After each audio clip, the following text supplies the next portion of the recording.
دعوت دو ایمان کی کہ وہ مانے اللہ کو جیسا کہ ماننے کا حق ہے، مانے رسول کو جیسا ماننے کا حق ہے، مانے آخرت کو جیسا کہ ماننے کا حق ہے.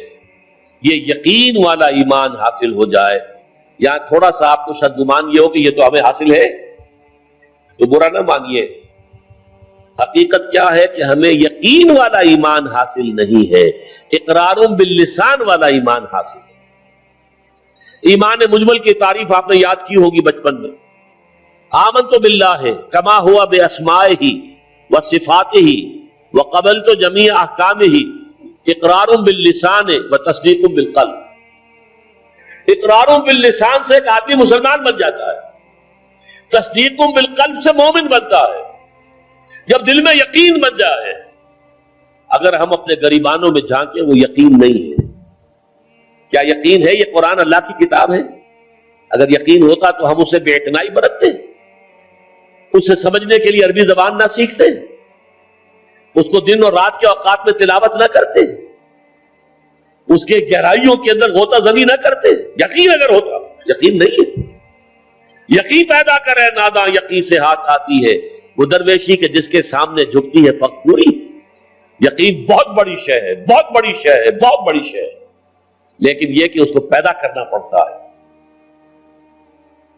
اور اس کا بمبا اور سرچشمہ یہ قرآن مجید. مولانا ظفر علی خان کا شعر ہے بڑا پیارا. وہ جنس نہیں ایمان جسے لے آئے دکانیں فلسفہ سے، ڈھونڈے سے عاقل کو یہ قرآن کے سپاروں. قرآن کے سپاروں میں غوطہ زنی کرو، تدبر کرو. افلا یتدبرون القرآن ام علی قلوب اقفالھا، تو دل میں یقین پیدا ہو. اچھا، اس یقین کی علامت کیا ہوگی کہ یقین پیدا ہو گیا ہے؟ یقین کی علامت عمل. شریعت کے جس حصے پر آپ عمل کر سکتے ہیں، چاہے مشکل ہو، تکلیف آئے، فاقہ آ جائے، لیکن کر سکتے ہیں، اس پر عمل لازم ہے کرنا. وہ حصہ کہ جس پر آپ نہیں کر سکتے، میں یا آپ چور کا ہاتھ نہیں کاٹ سکتے جب تک کہ نظام نہ بدلے، قانون نہ بنے. میں یا آپ یا ہم سب مل کر بھی یہاں کسی زانی کو رجم نہیں کر سکتے جب تک کہ قانون نہ بنے اور عدالتی نظام کے تحت جو ہے اس کا فیصلہ نہ ہو. ان چیزوں کو تو ہم نہیں کر سکتے، لیکن جو کام ہم کر سکتے ہیں، سود سے براہ راست تو ملوث نہ ہو، اپنے گھروں میں پردہ تو قائم کرے، اپنی معاش میں سے حرام شے تو نکال دے، فرائض تو ادا کرے، نماز، روزہ، حج، زکات. یعنی دین کے جس حکم پر ہم عمل کر سکتے ہو، چاہے اگر آپ شرعی پردہ نافذ کریں گے لوگ کہیں گے دقیانوسی ہیں، یہ اگلے وقتوں کے ہیں، یہ لوگ انہیں کچھ نہ کہو. آپ کا سوشل بائیکاٹ بھی ہو سکتا ہے، آپ کو اپنے بچوں کے رشتوں کے لالے پڑ سکتے ہیں. ان کے ہاں کون کرے؟ یہ لوگ جو ہے یہ تو ان کے آپ شرعی پردہ، یہ سارا کچھ ہوگا، لیکن کر سکتے ہیں آپ. کوئی قانون نہیں بنا ہے اس ملک میں کہ عورت برقع نہ پہنے. کسی نے قانون بنایا؟ پھر اگر اتارا تو کس نے اتارا؟ خود اتارا نا ہم نے.